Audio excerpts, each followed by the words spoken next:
The horizon began to glow, a soft, pearly light pushing back the deep indigo of the night. Mist, like a gentle ghost, lifted from the canopy, revealing a jungle waking from its slumber. Down by the river, where the water flowed silently, Mowgli stood barefoot, his toes curling into the damp earth. A smile played on his lips as he watched the first golden rays of sunlight touch the leaves. He whispered to himself, a sense of wonder in his voice. It's different today. Brighter. A tremendous yawn echoed from behind him. Baloo, the great bear, was stretching his massive limbs, his joints popping like dry twigs. Or maybe that's just my old eyes adjusting to being awake, he grumbled, rubbing a paw over his face. Shanti, who was perched on a nearby log, giggled. No, below the sky really does look new. It's like it's been polished. As if on cue, the jungle symphony began. Birds, hidden amongst the dense foliage, burst into a chorus of song, their melodies weaving through the air. From every corner of the forest, animals emerged, their eyes fixed on the spectacle in the sky. Monkeys chattered excitedly, and a family of deer watched, their ears twitching. Suddenly, a familiar figure swung down from a thick vine, landing with a flourish.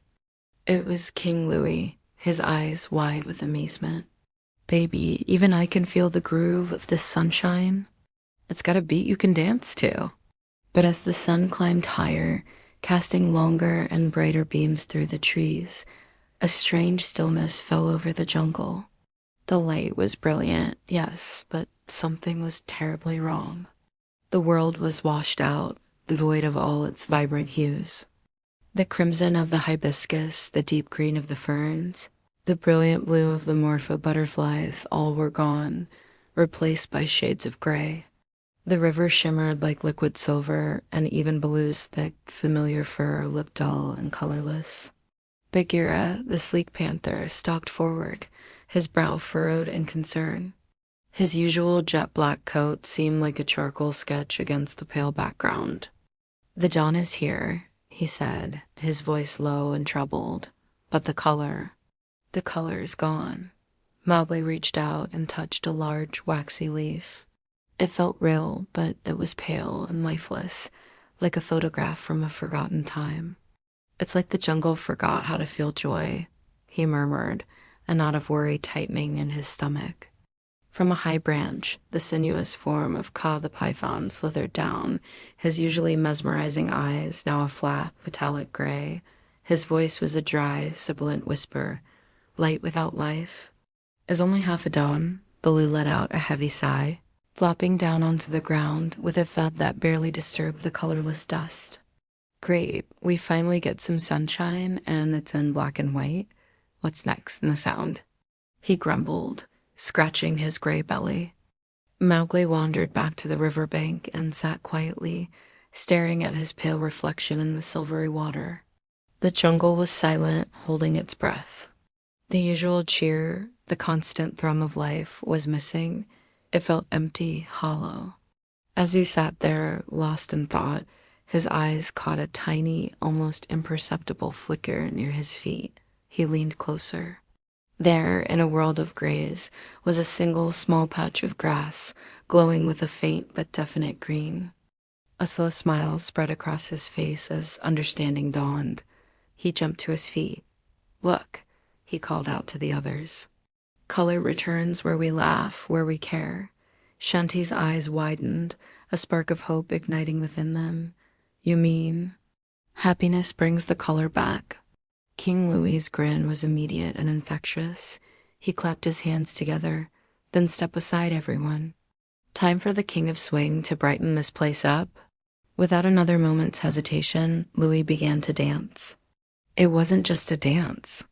It was an explosion of pure, unadulterated joy. He swung from vines, his body a whirlwind of motion. He twirled and stomped, his feet slapping a wild rhythm against the forest floor.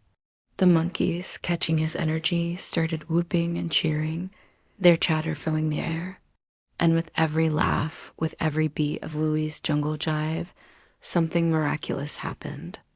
Splashes of color began to burst forth across the landscape. The flowers at Louie's feet blazed into sudden, brilliant reds and yellows. The river behind him shifted from silver to a sparkling, vibrant blue. Baloo, watching the spectacle, couldn't resist. He lumbered into the clearing and joined the dance, spinning clumsily, his large body surprisingly light on its feet. He twirled and twirled until, dizzy and disoriented, he rolled head over heels into a large bush. He emerged a moment later, covered in leaves and twigs, laughing a deep, rumbling laugh that shook his whole body. "Is that colorful enough for you?" he roared, his fur already returning to its familiar, comforting brown. Mowgli grinned from ear to ear, his own laughter joining the chorus. "It's working, Baloo. It's working." The joy was contagious. A wave of laughter and celebration swept through the entire jungle. The elephants, who had been standing by solemnly, raised their trunks and trumpeted, sending arcs of rainbow-colored mist into the air. Flocks of parrots took to the sky, their wings painting streaks of scarlet, green, and gold against the gray canvas. Even Kaa, caught up in the moment, found himself shimmering with a new coat of emerald and gold scales that glittered in the growing light. As the collective happiness reached its peak, the sun broke fully over the horizon. It wasn't just a sunrise anymore, it was an detonation of color. It exploded across the land, flooding every leaf, every feather, every drop of water with its rightful, glorious hue. It was like a sunrise happening inside every heart. In the midst of the beautifully renewed world, Shanti turned to Mowgli, her eyes shining. "The jungle didn't lose its color," she said softly. "It just needed us to help it remember its joy." Mowgli looked around at his friends, at the vibrant world teeming with life, and smiled. "And joy," he replied, "starts with us." Later, the friends sat together on a thick branch, overlooking the jungle glittering in its full, breathtaking color. Baloo leaned back against the trunk, happily munching on a honeycomb, honey dripping down his chin. "Best paid job I've ever seen," he mumbled contentedly. Nearby, Louie tapped out a cheerful rhythm on a coconut with his knuckles. "We should do this every morning. A sunrise warm-up." Mowgli gazed out at the horizon, where the golden light still poured through the trees. He felt a deep sense of peace and connection. "No matter how dark the night gets," he said, his voice filled with a quiet certainty, "the dawn always finds a way back." The jungle was alive again, not just with light, but with the warmth of friendship and the brilliant colors of joy.